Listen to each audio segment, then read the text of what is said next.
فرقان الحمید وقولہ الاحسن بسم اللہ الرحمن الرحیم لقد آتیناک سبعا من المثانی والقرآن العظیم درود مل کے بواز بلند تلاوت اللہم صلی علی محمد محمد پہلی بات سن کی جا سکے عزیزان محترم عالیان ولی حق، میں نے آپ کے سامنے قرآن مجید فرقان حمید سورہ مبارکہ حجر کی ایک آیہ مجیدہ پڑھنے کا شرف حاصل کیا ہے۔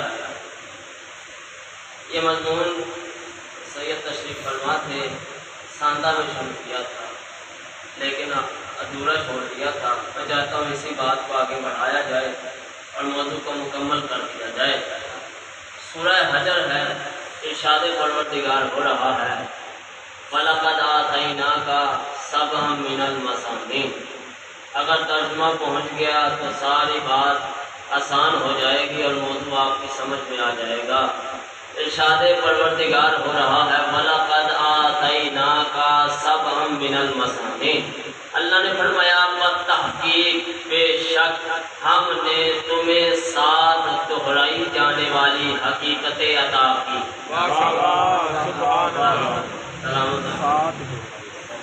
سبا کہتے ہیں 7 کو، مثانی کہتے ہیں 2 کو۔ 7 کو دہرایا جائے تو بنتے ہیں 14۔ پڑھ میں قرآن رہا ہوں، اللہ نے فرمایا بے شک ہم نے تمہیں 14 حقیقتیں عطا کی، والقرآن العظیم اور قرآن عظیم عطا کیا۔ یہ اللہ نے انسان کو کسی کام کے عوض نہیں عطا کی، بلکہ اللہ نے احسان کیا اپنی مخلوق پہ کہ اللہ نے ان کو 14 حقیقتیں دی، ورنہ ان کا حق نہیں بنتا تھا کہ ان کو اللہ 14 حقیقتیں دیتا۔ اس کی دلیل یہ ہے کہ ایک چیز ہوتی ہے جزا، ایک ہوتی ہے عطا۔ جزا کہتے ہیں کہ کوئی کام ہم نے کیا، اس کے عوض جو مزدوری ہمیں ملے اسے جزا کہتے ہیں۔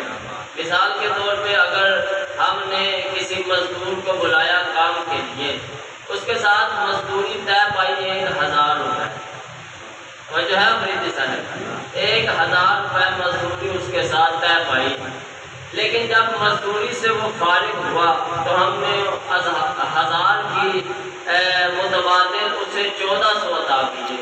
یہ جو ہم 1400 سے دے رہے ہیں، 1000 تو طے تھا، 400 جو ہم نے اوپر اسے دیا ہے، اسے 400 جو ہم اوپر دے رہے ہیں اسے کہتے ہیں عطا، یعنی اس کا حق نہیں بنتا تھا پھر بھی ہم نے اسے عطا کیا، ہم نے اس پہ احسان کیا۔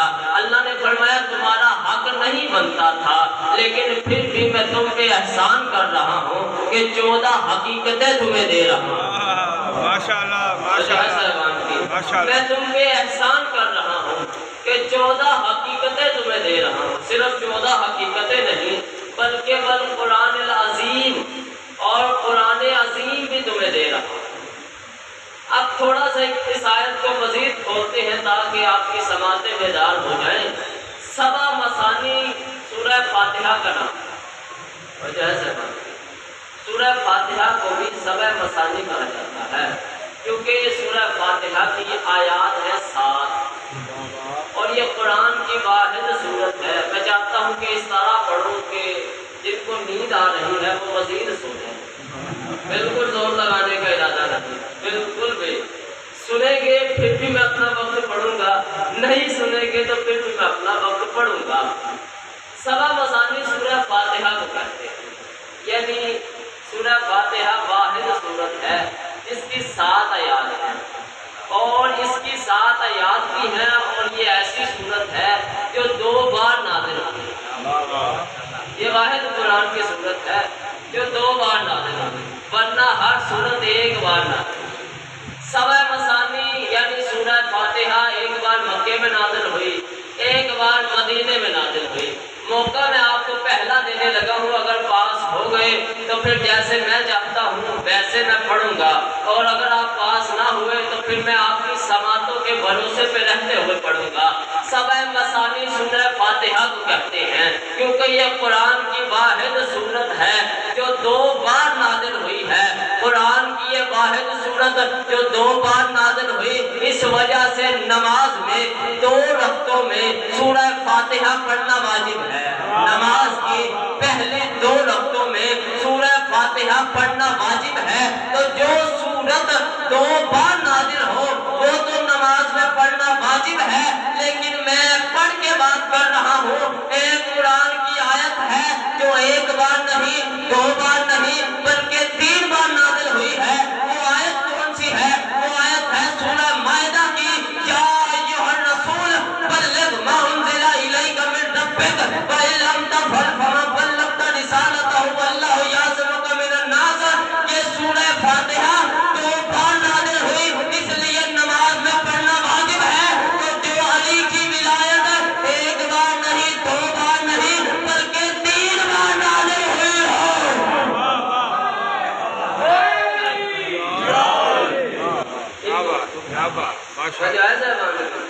یہ قرآن کی واحد آیت ہے، آیا ولایت، جو 3 بار نازل ہوئی ہے۔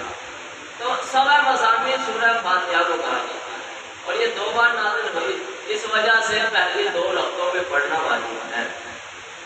آگے چلے، سبع من المثانی والقرآن العظیم۔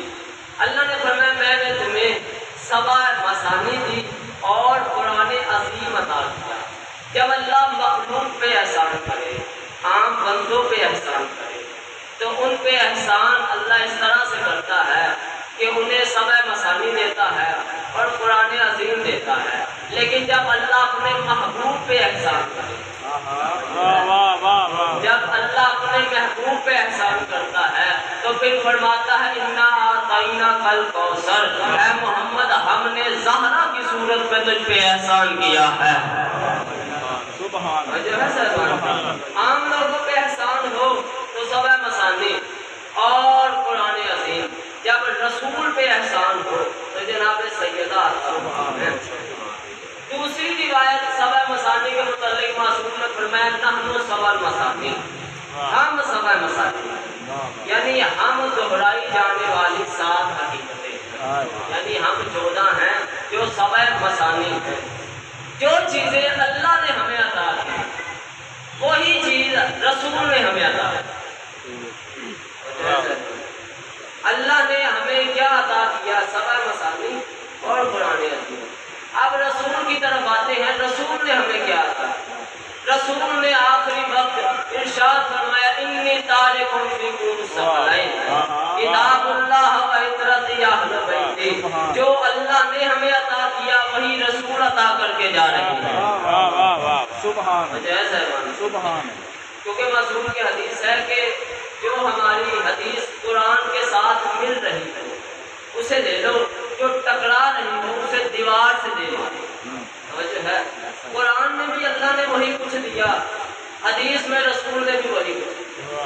رسول نے فرمایا کہ انی تارک فیکم ثقلین، اور یہ قبلہ اتنی اتھینٹک حدیث ہے کہ ہر مسلک نے اسے لکھا، ہر کسی نے کہا کہ بے شک رسول نے ارشاد فرمایا۔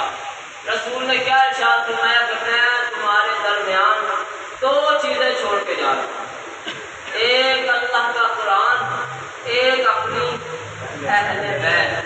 اگر تم ان سے متمسک رہو گے، اگر تم ان سے ملے رہو گے تو پھر فائدہ کیا ہوگا؟ کسی کے گمراہ کرنے سے تم گمراہ نہیں ہو پاؤ گے، اور اگر قرآن و اہل بیت سے دور ہو جاؤ گے تو کسی کے سدھارنے سے سدھر نہیں پاؤ گے، کیونکہ قرآن و اہل بیت کا آپس میں رشتہ ہی کچھ ایسا ہے کہ قرآن کلام اللہ ہے، اہل بیت لسان اللہ۔ کیا بات! تو جیسا کی مرشد استاد محترم دعا فرمائیں گے سید تسلیم حیدر شاہ صاحب، تو آپ صرف بس بیٹھے ہوئے دل میں صلوات پڑھتے ہیں اور میں پڑھتا رہوں گا، میں مطمئن ہوا۔ تو جو ہے صاحب کی اچھا جی، رسول نے ارشاد فرمایا کہ میں تمہارے درمیان 2 چیزیں چھوڑ کے جا رہا ہوں،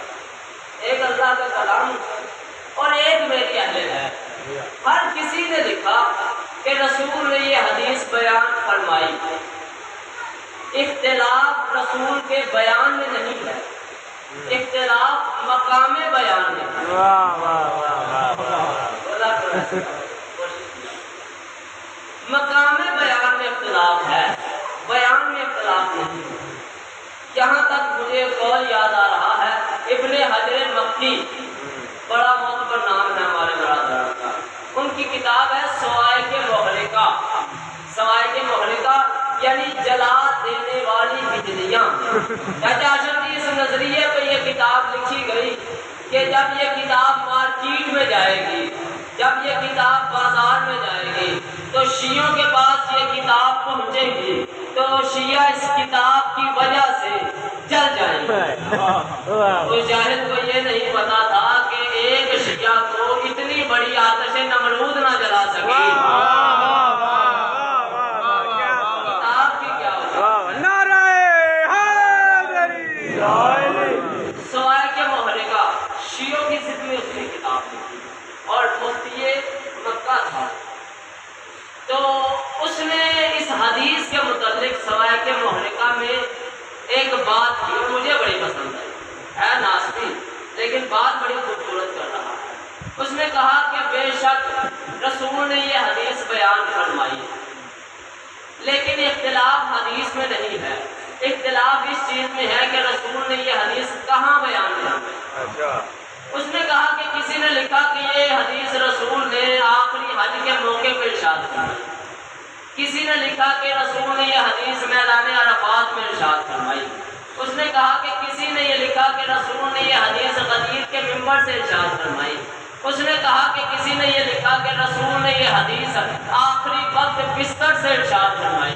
وہ کہتا ہے ہر کسی کا اپنا اپنا نظریہ ہے، وہ کہتا ہے میرا نظریہ یہ ہے کہ رسول نے یہ حدیث آخری حج کے موقع پہ بھی ارشاد فرمائی، میدان عرفات میں بھی ارشاد فرمائی، غدیر کے منبر سے بھی ارشاد فرمائی، مسجد نبوی سے بھی ارشاد فرمائی، آخری وقت بستر سے بھی ارشاد فرمائی۔ اس نے کہا حکمت رسول یہ تھی کہ جو بندہ حج پہ نہ سن سکے وہ عرفات میں سن لے،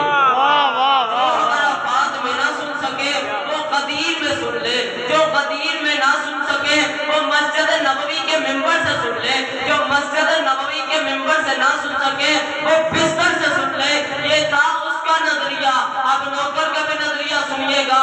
بے شک رسول نے یہ حدیث ارشاد فرمائی لیکن رسول نے اس لیے یہ حدیث ارشاد فرمائی کہ حکمت رسول یہ تھی کہ رسول ہونے سے پہلے جانتا ہے، رسول کو پتا تھا کہ میرے بعد ایک گروہ ایسا آئے گا جو آ کے کہے گا حسبنا کتاب اللہ، ہمارے لیے کتاب کافی ہے۔ رسول نے ہر جگہ اس حدیث کو بیان کر کے بتا دیا اے دنیا والوں کسی بھی وقت میں صرف اور صرف قرآن کافی نہیں بلکہ میری اہل بیت کی محبت بھی ضروری ہے۔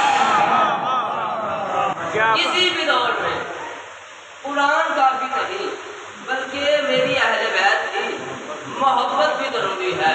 رسول نے ہر جگہ یہ حدیث ارشاد فرمائی اور کیا فرمایا، انی تارکم فیکم ثقلین۔ آج اسی حدیث پر گفتگو کرتے ہیں۔ انی تارکم فیکم ثقلین، رسول نے فرمایا ایک کہتے ہیں ثقل، دو ہو جائے تو ثقلین۔ ثقل انگلش میں اگر ترجمہ کیا جائے تو ویٹ کو کہتے ہیں، اردو میں وزن کو کہتے ہیں۔ میں تمہارے درمیان دو ثقل چھوڑ کے جا رہا ہوں، ایک ثقل کا نام اہل بیت، ایک کا نام قرآن۔ اب عربی کا یہ حسن ہے کہ عربی میں ایک کے لیے واحد کا صیغہ آتا ہے، دو کے لیے تسنیہ کا صیغہ آتا ہے، تین یا اس سے زیادہ کے لیے جمع کا صیغہ آتا ہے۔ یہ عربی کا حسن ہے، واحد زبان ہے، واحد لینگویج ہے عربی کی جس میں دو کے لیے بھی کوئی صیغہ ہے، ورنہ ایک کے لیے واحد، ایک کے بعد جتنا آئے وہ سارا جمع۔ رسول نے فرمایا کہ ثقلین، ثقلین کہتے ہیں تسنیہ، اور یہ جو تسنیہ ہے یہ ہر جگہ پہ تسنیہ کا لفظ نہیں آتا۔ مثال کے طور پہ ہر دو کے لیے تسنیہ نہیں آتا، ایک ہو مشرق ایک ہو مغرب، لفظ مشرقین نہیں آتا، لفظ مغربین نہیں آتا، ایک ہو سید ایک ہو غیر سید، لفظ سیدین نہیں آتا۔ اس دو کے لیے ایک عربی میں لفظ آتا ہے تسمیہ کا کہ جو حقیقت میں دونوں ایک ہیں۔ واہ واہ واہ واہ واہ واہ واہ واہ کیا بات ہے، چلو میں آسان کر دیتا ہوں۔ جنت کے دو سردار، واہ واہ لفظ ایک آئے گا سیدین۔ نبی کے دو نواسے، لفظ ایک آئے گا صفتین۔ واہ واہ ایک روزے میں دو امام، لفظ ایک آئے گا کاظمین۔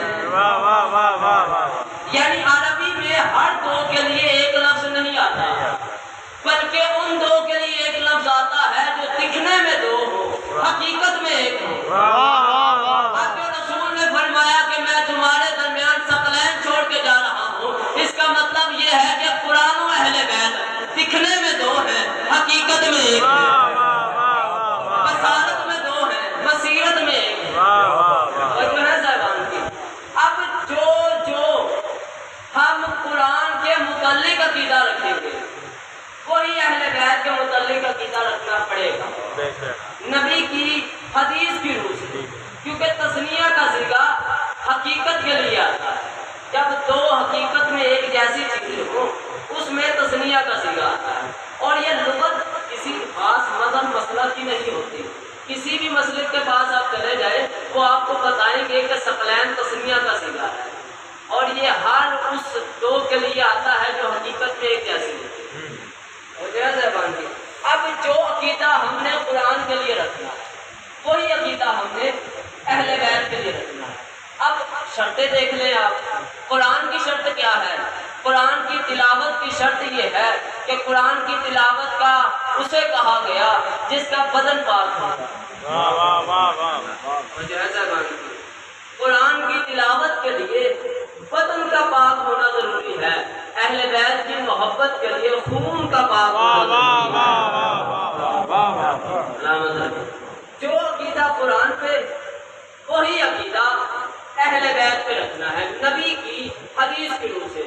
اب آؤ، قرآن ایک مہینہ آتا ہے رمضان کا، رمضان کے مہینے میں مساجد سجائی جاتی ہیں، ایک رات آتی ہے جسے لیلۃ القدر کہتے ہیں، وہ رات آخری عشرے کی 5 تاک راتوں میں سے ایک ہے، یعنی 5 میں سے ایک ہے جس میں قرآن اترا ہے۔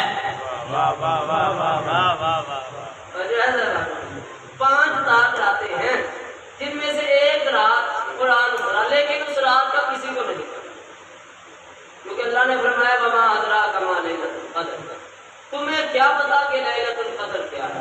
یعنی پتہ چل گیا جس رات میں قرآن اترے اس رات کی حقیقت کا پتہ نہیں چلتا، تو جس رات میں قرآن اترے اس کی حقیقت نہ کیسے؟ مہینہ رمضان کا مساجد سجائی گئی، تمام امت مسلمہ کے علماء سے ہم نے جا کے پوچھا کہ یہ جو مساجد سجائی جا رہی ہیں وجہ کیا ہے؟ ہر کسی نے کہا کہ وجہ یہ ہے کہ اس رات قرآن اترا ہے، اس رات قرآن نازل ہوا ہے۔ جو عقیدہ قرآن کے لیے وہی عقیدہ اہل بیت کے لیے، یعنی پتہ چل گیا قرآن کا نزول ہوتا ہے۔ میں حدیث سے پڑھ رہا ہوں، میں نبی کی حدیث پہلے پڑھ کے کھڑا ہوں۔ قرآن نازل ہوتا ہے، قرآن کے نزول میں طہارت ہے، اس وجہ سے قرآن پاک ہے۔ جو عقیدہ قرآن کے لیے وہی عقیدہ اہل بیت کے لیے، جس طرح قرآن کے نزول میں طہارت ہے اسی طرح اہل بیت کے ظہور میں طہارت ہے۔ حالانکہ نبی نے 2 چیزیں چھوڑی، قرآن و اہل بیت، حالانکہ قرآن سے زیادہ عقیدہ اہل بیت پہ ہونا چاہیے۔ جملہ میں کہوں گا اور سمجھ کسی کو بھی نہیں آتی، وجہ ہے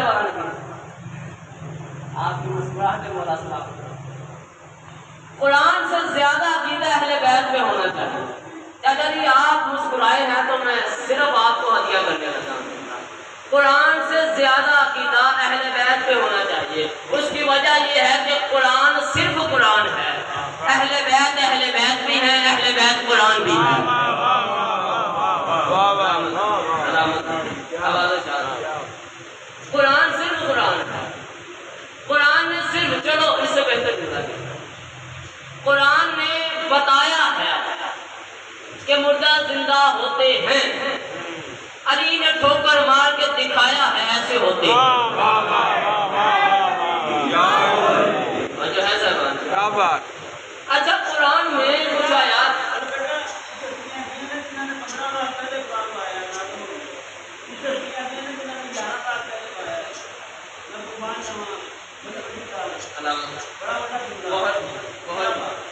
بہت شکریہ، انہی کی دعائیں ہیں۔ اچھا قرآن پہ عقیدہ اہل بیت سے کم ہونا چاہیے، اہل بیت پہ عقیدہ زیادہ ہونا چاہیے، کیونکہ قرآن صرف سناتا ہے، اہل بیت دکھاتے ہیں۔ واہ واہ واہ واہ واہ اور جو ہے اب کہتا جی قرآن میں بہت سی آیات ایسی ہیں جو ہماری سمجھ میں نہیں آتی۔ مثلا حضرت آدم بغیر ماں باپ کے اس دنیا میں آ گئے، ہماری سمجھ میں نہیں آتی۔ حضرت موسیٰ کے قصے، عصا مارا دریائے نیل دو ہوا رستہ بنا، سمجھ میں نہیں آتا۔ حضرت داؤد کے لیے لوہا موم ہو جاتا تھا، سمجھ میں نہیں آتا۔ حضرت سلیمان ہوا میں پرواز کرتے تھے، سمجھ میں نہیں آتا۔ حضرت عیسیٰ بغیر باپ کے دنیا میں آ گئے، سمجھ میں نہیں آتا۔ حوروں کے قصے سمجھ میں نہیں آتے، جنت کی باتیں سمجھ میں نہیں آتی۔ تو کیا کریں؟ قرآن کو دو حصوں میں تقسیم کر لیں، ایک حصہ وہ بنا لے جو سمجھ میں آتا ہے، ایک حصہ وہ بنا لے جو سمجھ میں نہیں آتا ہے۔ بندے کہیں گے بدتمیزی نہ کرو، قرآن ہے، قرآن سمجھ میں آئے نہ آئے پڑھنا پڑے گا کیونکہ قرآن ہے۔ میں تو کہتا ہوں کہ قرآن بے شک سمجھ میں آئے نہ آئے تلاوت کرنی پڑے گی، لیکن اس بات پہ پکے رہو جب قرآن سمجھ میں آئے نہ آئے پڑھنا پڑے گا۔ اسی طرح علی کی فضیلت سمجھ میں آئے نہ آئے سننا پڑے گی۔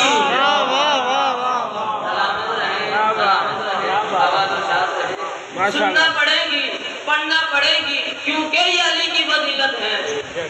قرآن جب سارا سمجھ میں نہیں آتا تو پھر علی کی فضیلت کیسے سمجھ میں آئے گی؟ بندے کہتے ہیں ایک آنسو کے بدلے جنت کیسے مل سکتی ہے؟ قرآن سارا سمجھ میں آتا ہے۔ بندے کہتے ہیں علی قبر میں کیسے آتے ہیں؟ سمجھ میں نہیں آتا۔ جواب یہ رسول کیسے کروائی تھی؟ سمجھ میں نہیں آتا۔ بے قرآن تمہاری سمجھ میں آتا ہے۔ بندے کہتے ہیں علی موسیٰ کے ساتھ کوہ طور پہ کیسے بولے تھے؟ سمجھ میں نہیں آتا۔ کیا قرآن تمہاری سمجھ میں آتا ہے؟ بندے کہتے ہیں کہ علی حضرت عیسیٰ کو چوتھے آسمان پہ کیسے لے گیا؟ سمجھ میں نہیں آتا۔ میں کہتا ہوں کیا تمہیں قرآن سمجھ میں آتا ہے؟ بندے کہتے ہیں پردے کے پیچھے سے علی محمد سے کلام کیسے کرتا رہا؟ سمجھ میں نہیں آتا۔ میں کہتا ہوں قرآن تمہیں سمجھ میں آتا ہے بھی جب علی سمجھ میں نہیں آتا تو اس وجہ سے سمجھ میں نہیں آتا کہ رسول فرما کے گئے ہیں جو عقیدہ قرآن پہ وہی اہل بیت پہ۔ جب قرآن تمہاری سمجھ میں نہیں آتا تو علی کیسے تمہاری سمجھ میں آئے گا؟ اور علی سمجھ میں آ سکتا بھی نہیں۔ جب علی سمجھ میں آ جائے گا تو پھر علی علی ہی کہا رہ جائے گا۔ اس سے بہتر جملہ کہتا ہوں، علی سمجھ میں آ جائے تو علی علی ہی کہاں رہ جائے، اور جو آدمی علی کو سمجھ لے وہ آدمی آدمی ہی کہاں رہ جائے، یا نبی بن جائے یا خدا بن جائے۔ علی ہر کسی کی سمجھ میں نہیں آ سکتا۔ علی تو صرف نبی کی سمجھ میں یا خدا کی سمجھ میں آ سکتا ہے، اور یہ حدیث رسول ہے۔ یا علیو ما عرف اللہ الا انا وانت وعرفنی الا انت واللہ وعرفک الا انا واللہ۔ سلطان نے فرمایا کہ یا علی اللہ کو صرف اور صرف میں جانتا ہوں یا تو جانتا ہے؟ مجھے صرف اور صرف تو جانتا ہے یا اللہ جانتا ہے؟ اے علی تجھے صرف اور صرف میں جانتا ہوں یا اللہ جانتا ہے؟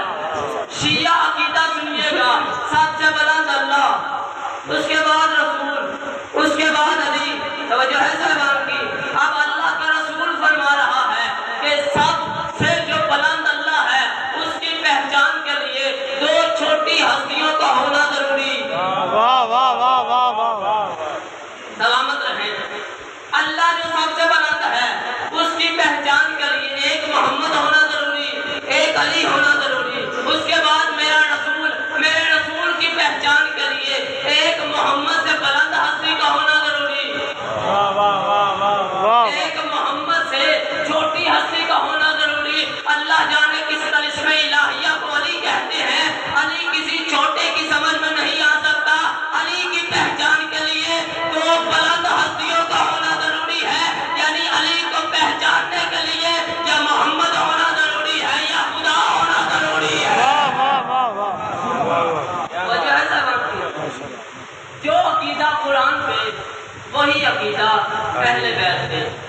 نہیں سمجھ میں آتی ہے، متشابہ آیات ہیں، محکم سمجھ میں آتی ہیں، متشابہ سمجھ میں نہیں آتی۔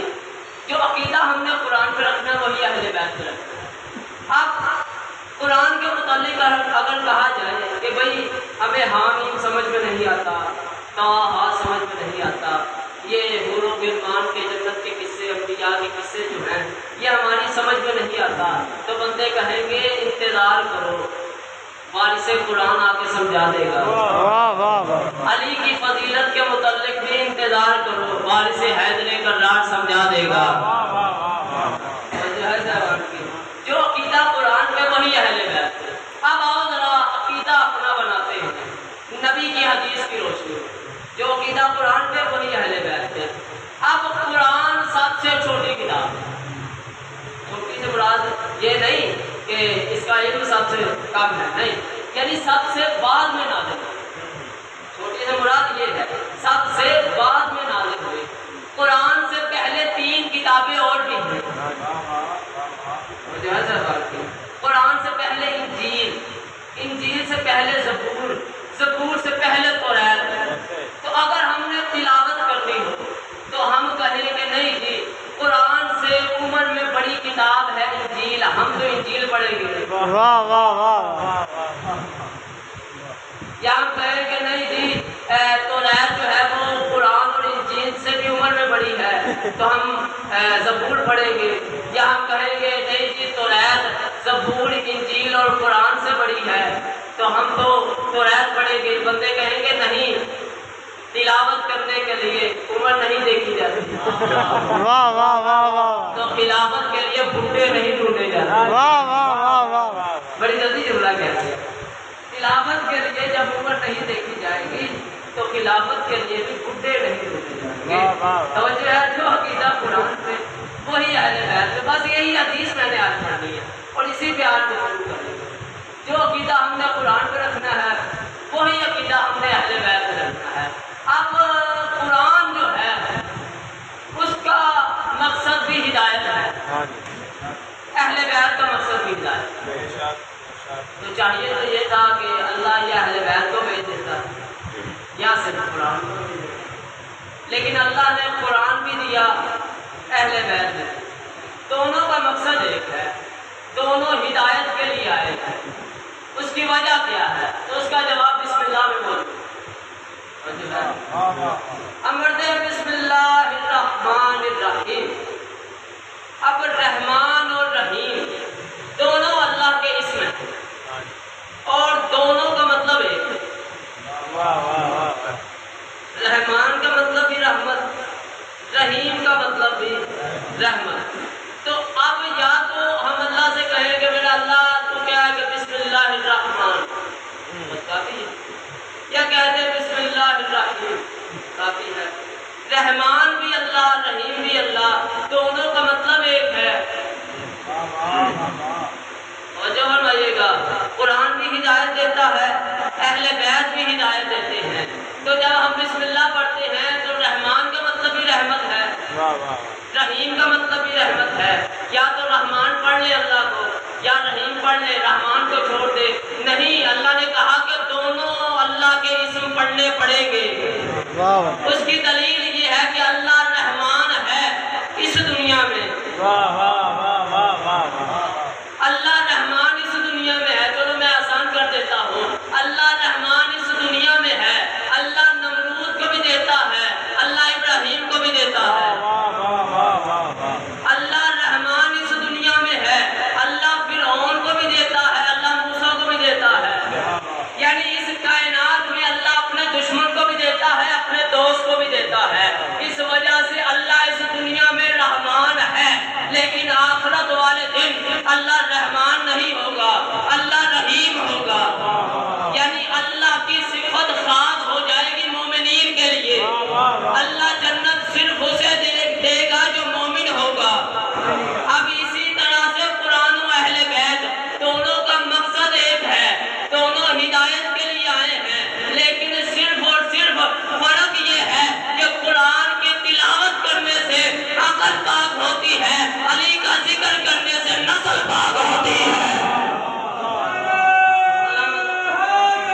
یا